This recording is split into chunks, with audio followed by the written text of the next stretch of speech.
Welcome back and hello to everybody out there listening and watching, and welcome to 2026.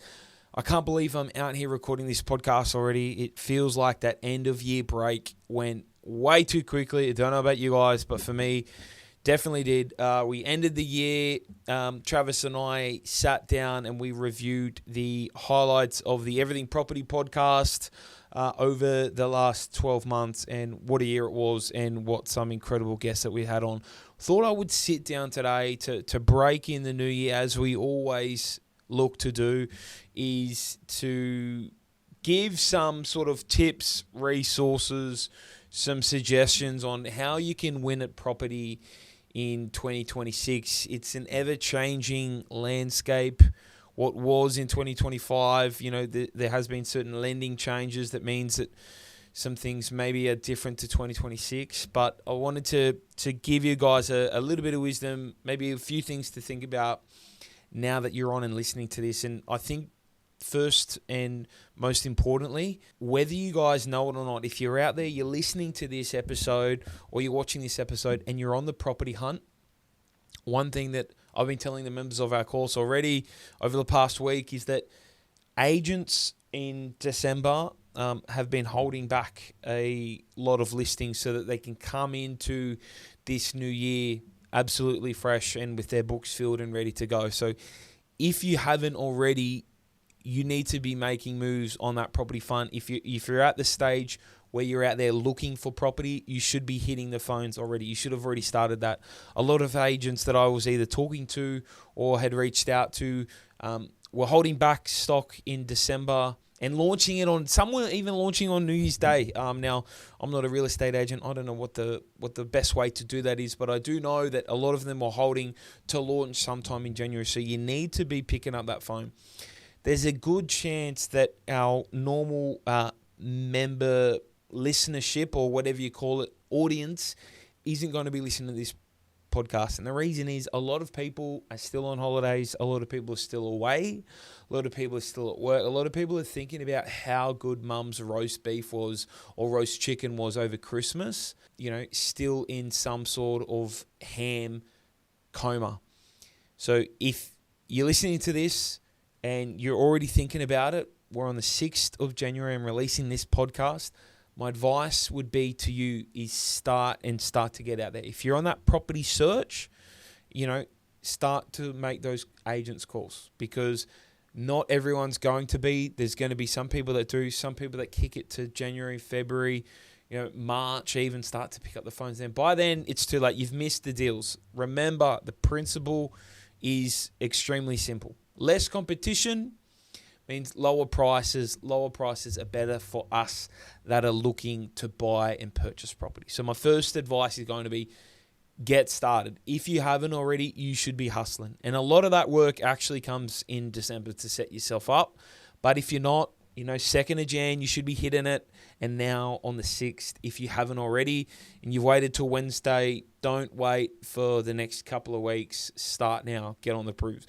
Get on the phones to the agents. Now, if you're not at that stage yet, or depending where you're at, you need to start having to think about pre-approval. Now, with a lot of people, a lot of industries, whatever you're doing for work, January is notoriously a quiet month. We know that. A lot of people are off. A lot of people haven't come back.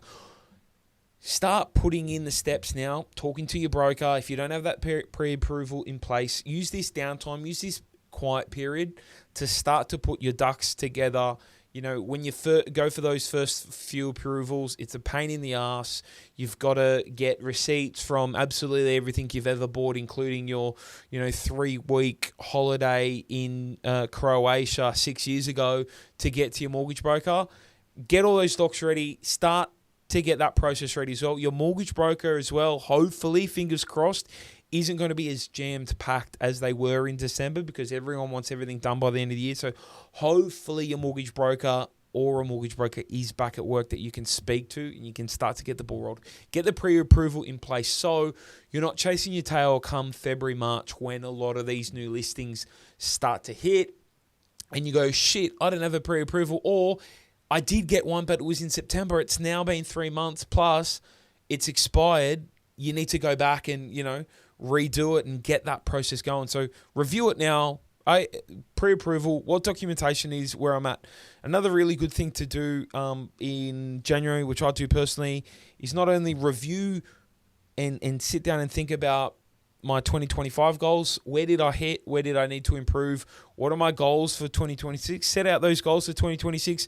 Can be property, can be life, can be personal, can be financial, can be relationship-wise. But make sure we've got our clear, smart goals. Those are goals that can be, measured.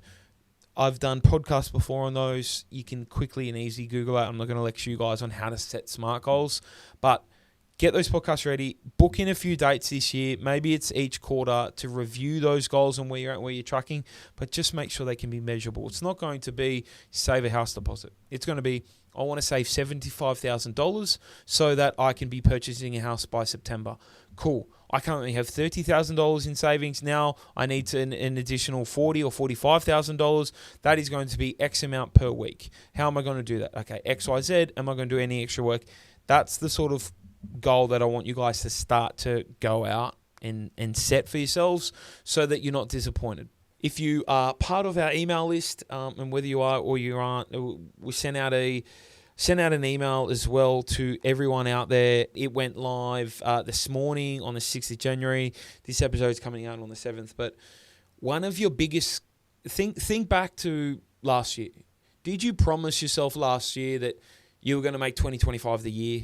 Then shit got in the way, work got hard, or you just pulled up a whole range of excuses? Because if it did, it stops now. Make 2026, guys, please do yourself a favor, do me a favor, make 2026 your year. There's people that I sat on sales calls with at the start of last year when we were launching our course and said, just going to think about it. And I check in with them at the end of last year and they're still thinking about it. And I did the numbers and I sent this out in an email and I said, guys, if you were to buy in January $750,000 property and it went in it and we got 15% of growth in that year, you would have made $9,375 a month. So not only that is that 112 grand in capital growth in 12 months, but think of the opportunity cost here if you're going to be lazy, if you're going to wait 2, 3, 4, 5 months. I'd say this to people all the time, and I hear it all the time too, is people are putting themselves on these wait lists for buyer's agents for 9 months to go past. In that particular example, if you're going to wait 9 months, for a buyer's agent to find you a property, just know that $750,000 property has increased about 85 grand. So it's now $830,000. And guess what? It's out of your price limit. There is a massive opportunity cost that is going to happen to people that get out there and sit on the sidelines in 2026. The same with 2025 and the same with every other year. I said to people as well, and I said on this podcast, and I said publicly, December is a great chance to get in there. Buy. I settled a purchase on the last working day of 2025. I plan to make more purchases in 2026. You guys should too. January, people are sleeping. If they're not going to listen to this podcast, let it be. But if you're listening to this podcast, do yourself a favor. You need to make action. You need to do it in January. You need to set your year up on the right path. If you only need to buy one property a year or 2 properties a year, think of it this way. Couple weeks worth of work. Finances sorted, research, speaking to agents, making the property purchase. After that, kick your feet up, then book your Bali holiday and do all that kind of stuff after you've secured the bag. But don't do it beforehand. Because if you wait, as I said, 6-9 months, there's 50, 60, 80, 100 grand worth of growth that you are missing out on. So please do it quickly. Do it now. Start in January. The next thing, and probably 2 things to go, but the next thing that I want to talk about is the fact that we need to get creative with our strategy and how we're going to do it. Perfect example is what got us here what got them there won't get us here, or however that bloody saying goes. And I think what I like to touch on and tell people is that, when you listen to someone that built their property portfolio in 2015, pre-APRA reforms and all that kind of stuff, there was a certain way of building and investing. Then after the APRA reforms, we've interviewed plenty of people that have been successful. There's been different ways to do it.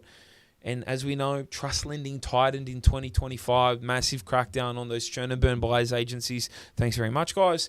That went out and then done that. But there are more opportunities and new ways to be able to go out there, purchase, invest, and build a property portfolio.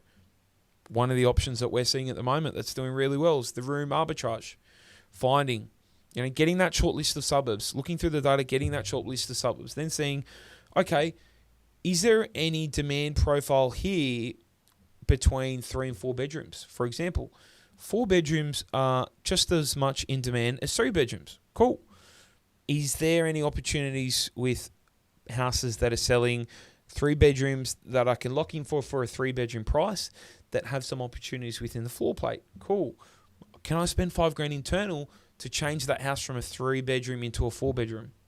Can I get early access and do that before I've even settled on the property? Can I then get that revalued as a 4-bedroom property? And can I then get rental income as a 4-bedroom property for that purchase? Really quick way to do it. Don't need to be a genius. Don't need to pay anyone money to do that. You can use your own eyes and your own ears. One example, and there's been plenty of people that we've interviewed on the podcast as well that have went through and built these portfolios, even in personal name, not needing to go down a trust for every single property. So we need to get creative with strategy, knowing that things like trust lending are tightening. Interest rates might stay the same. They might increase. They might decrease. Don't let them worry you. Don't let the cost of getting into that deal, apart from if you're going to pay $25,000 for a buyer's agent, worry you. Let the opportunity cost and the money that you have missed out on that property for sitting on your hands and ass watching the cricket or potentially waiting until Q2, Q3 to make a move, worry you. Let that be the number one. And guys, my final bit of advice for today's episode. Let's start the year short and sharp. Got a banger episode next week. It's already locked and loaded, but let's start this week and let's start this year with work hard, put the time and effort in, and then reap the results. That way you can be on holidays. As I said before, $750,000 property purchase. If it goes up 15% in the first year, you make about $9,375. Why don't you get that purchase or whatever purchase, obviously it might be more, might be less. Why don't you get that purchase out of the way first?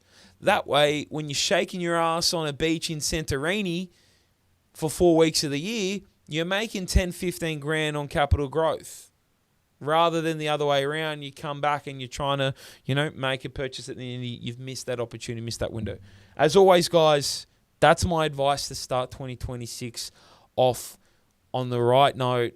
Remember, put in the hard work, take action early, get the pre-approvals in place, reach out. If you need help buying property, we've got the property investment course too, enabling people to do it. We're not charging you per purchase like a buyer's agent. Anyone that follows me as well on personal will see that I posted on my personal Instagram. I said, what are our goals for 2026? And I had a gentleman reach out and said he wanted to buy 8 investment properties. I said, I spoke to him a little bit further. He goes, yeah, I've been using this buyer's agent. What's the buyer's agent cost? $25,000. I said, if I gave you $200,000 to learn how to do it, would you? Or would you blindly rely on someone else? He goes, yeah, I wouldn't have been able to guess the locations that they chose. I said, yeah, we're not guessing. We're looking at data. But classic example, 8 properties, $25,000 a pop, $200,000. Come on. We don't need to be paying that to other people. Invest in yourselves this year. Educate yourselves this year. Take action early, guys. And as always, if you have any issues, questions, queries, topics, people you want interviewed, reach out. As always, if we can hit 200 5-star reviews by the end of the year, would really appreciate it. Hit a 5-star review if you got value from any of the past 140 odd episodes that we've done. We'll reach 150 episodes this year, which will be phenomenal. And as always, guys, I will see you and I'll speak to you next week.